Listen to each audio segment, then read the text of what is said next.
London, destiny for the young art dealer Vincent van Gogh in May 1873.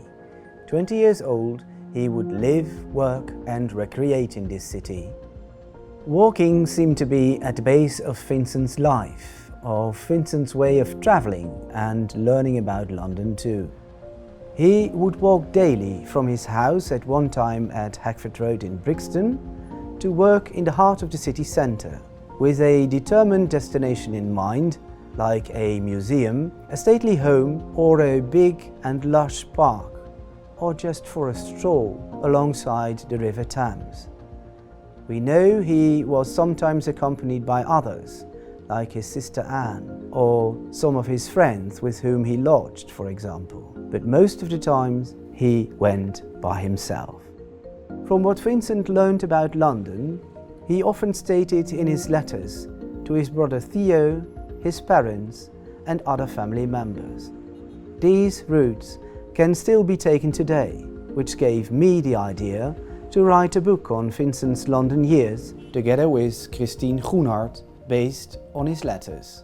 It became How I Love London, Walking Through Vincent van Gogh's London, published in 2013. Vincent lived at Hackford Road, but he was a busy bee. Dedicated to his work, he would most days walk from his house at Brixton to work at Southampton Street. Walks that would bring him to the centre of the city and show magnificent views as over the Thames, facing the Houses of Parliament and of course Big Ben. But he would go for walks in his spare time, to Hyde Park, for example, or the much-loved Rotten Row. The poet Frederick Lamson wrote a poem dedicated to this lane that was originally called Route du Roi, as King William III travelled through this broad lane from Kensington Palace to St James's and back. I hope I'm fond of much that's good, as well as much that's gay. I'd like the country if I could. I love the park in May. And when I ride in Rotten Row, I wonder why they called it so. Rotten Row was the area in town where people went for horseback riding, but also to be seen. Horses and carriages dominated the view, with people strolling along in what had become a much frequented, mundane meeting place. Walks would take him also along the River Thames, to the various museums London has to offer, or even further out of town. But when at home, he would enjoy working in the garden, as we know especially his mother taught him, and was also enjoyed by his little sister, Wilhelmine.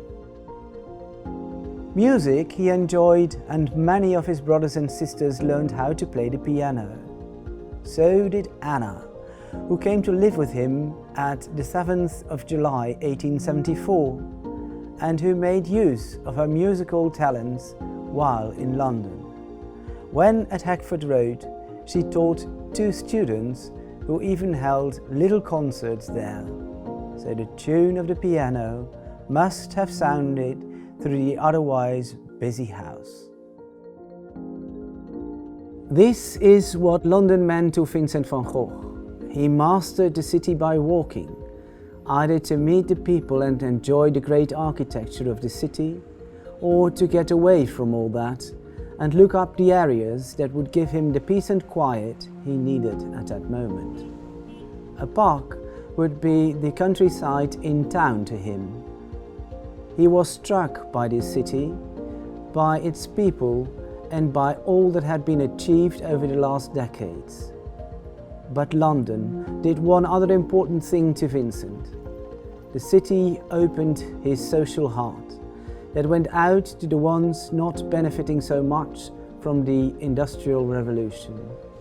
The poor and the homeless, the ones in need, Vincent would dedicate much thought and practice to in the years to come.